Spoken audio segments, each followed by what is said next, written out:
সুপ্রিয় সহকর্মী, এ পর্যায়ে আমরা আপনাদেরকে দেখাবো কিভাবে VLOOKUP এর ব্যবহার করতে হয়।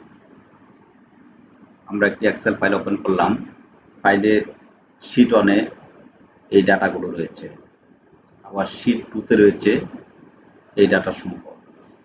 শীট 2 প্রিন্সিপাল অ্যামাউন্ট আমরা শীট 1 এ নিয়ে আসবো, যার আইডি অনুসারে, যার আইডি যত তার পাওনা তার অ্যামাউন্ট যত সেটা আমরা শীট 1 এ আনবো। সেটা কিভাবে করব? আমরা এই করে কার্সর রেখে সমান চাপ দিলাম, VLOOKUP, তারপর ট্যাব চাপ দিলাম। এ পর্যায়ে আমরা ইন্ডেক্স ধরেছি এই কলাম বি এর আইডি কে, আমরা এখানে একটা টিক দিলাম, B2 কলাম, তারপরে আমরা কমা চাপ দেব। এ পর্যায়ে আমরা চলে যাব শীট 2 তে।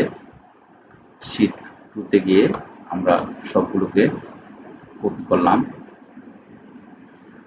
সিলেক্ট করলাম। সিলেক্ট করার পরে আমরা কমা চাপ দিলাম। এবার এই প্রিন্সিপাল অ্যামাউন্ট সেটি কত নম্বর কলামে রয়েছে?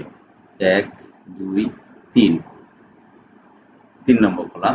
তাহলে এখন আমরা লিখব 3, তারপর আবার আমরা কমা দিব। এবার সিলেক্ট করব ফলস, সিলেক্ট করে কিবোর্ডে এন্টার চাপ দেব। আমরা দেখতে পাচ্ছি শফিকুল ইসলামের অ্যামাউন্ট হচ্ছে 19,293, আর সেটা এখানে চলে এসেছে। আর এখন আমরা এখানে যদি টান দিই, ধরে টান দিলেই প্রত্যেকের বেতন বা প্রত্যেকের অ্যামাউন্ট এই করে চলে আসবে।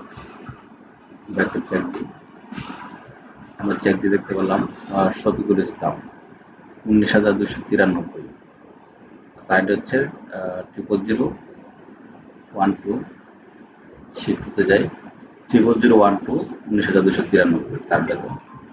মফিজুর রহমান, তার বেতন 21,447। আমরা যদি মফিজুর রহমানের আইডিতে যাই তাহলে 21,447 সেটা আমরা পেয়ে গেলাম।